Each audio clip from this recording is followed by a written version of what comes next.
அனைவருக்கும் வணக்கம். இது பார்த்தீங்கன்னா, நம்ம கிரேட் பீம் போடுறதுக்கு முன்னாடி இந்த மாதிரி நம்ம எஸ்கவேஷன் எடுப்போம். அதாவது பார்த்தீங்கன்னா, நம்ம நேச்சுரல் கிரவுண்ட் உள்ள இல்லையா, அந்த கிரவுண்டுக்கு கீழே வந்துட்டு ஒரு 1/2 அடி கீழே வந்து இந்த மாதிரி எஸ்கவேஷன் எடுப்போம். அதாவது பீம் வந்து பார்த்தீங்கன்னா, நம்மளுடைய நேச்சுரல் கிரவுண்ட் வந்து 1/2 அடிக்கு கீழே கட்டாயம் இருக்கணும். ஏன் அப்படி இருக்கணும் அப்படின்னு பார்த்தீங்கன்னா, நம்ம நீங்கள் பேக் பில்லிங் பண்ணிவிட்டு நம்ம கன்சல்டேஷன் பண்ணும்போது அந்த தண்ணி ஊற்ற முடியும், அந்த தண்ணி வந்து வெளியே லீக்கேஜ் ஆகாமல் இருக்கணும். அதுக்கு வந்துட்டு அந்த பீம் வந்து கீழே இருந்தால் தான் லீக்கேஜ் ஆகாது. மேலே தரைக்கு மேலே இருந்துச்சுன்னா தண்ணி பூரா அதுக்குள்ளே வெளியே போயிடும். அதுக்காக தான் நம்ம இந்த மாதிரி எஸ்கவேஷன் பண்ணுறோம்.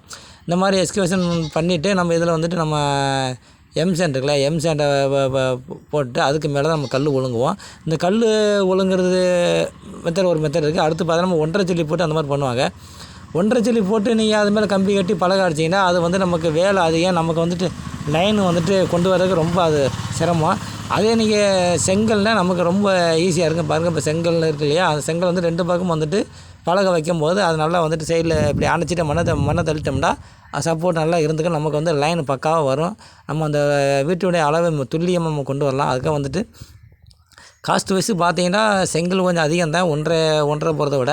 இருந்தாலும் நம்ம வந்துட்டு அந்த லைனு அந்த வீட்டின் அளவை வந்துட்டு நம்ம கரெக்டாக கொண்டு வரலாம். அதுக்காக வந்து கல் ஒழுங்கி பண்ணுங்கள். அது நல்ல மெத்தடு. நமக்கு அந்த சென்ட்ரிங் வைக்கிறதுக்கு நமக்கு ஈஸியாக இருக்கும். பாருங்கள், அப்போ அந்த லைனு நேராக இருக்கும். அந்த ஒவ்வொரு நம்ம ரூம் அளவையும் நம்ம வந்து செக் பண்ணிக்கிறோம். அதில் செக் பண்ணிவிட்டு நம்ம வந்துட்டு கம்பி கட்டி நம்ம காங்கிரீட் போட்டோம்னா நம்ம பக்காவாக நம்ம இந்த காலை வந்து கிங் அடிக்கிற வேலையே இருக்காது. இந்த மாதிரி பண்ணோம்னா இதே மாதிரி உங்கள் வீட்லேயும் வந்துட்டு இந்த மெத்தடில் பண்ண சொல்லுங்கள். கொஞ்சம் காஸ்ட் வைஸே பார்க்கும்போது அதிகம் தான், ஆனால் வந்துட்டு நல்லா பக்காவாக லைன் வரும். நம்ம அந்த வீட்டின் அளவை வந்து கரெக்டாக நம்ம கொண்டு வரலாம். மறக்காமல் நம்ம சேனலை ஷேர் பண்ணுங்க, சப்ஸ்கிரைப் பண்ணுங்க.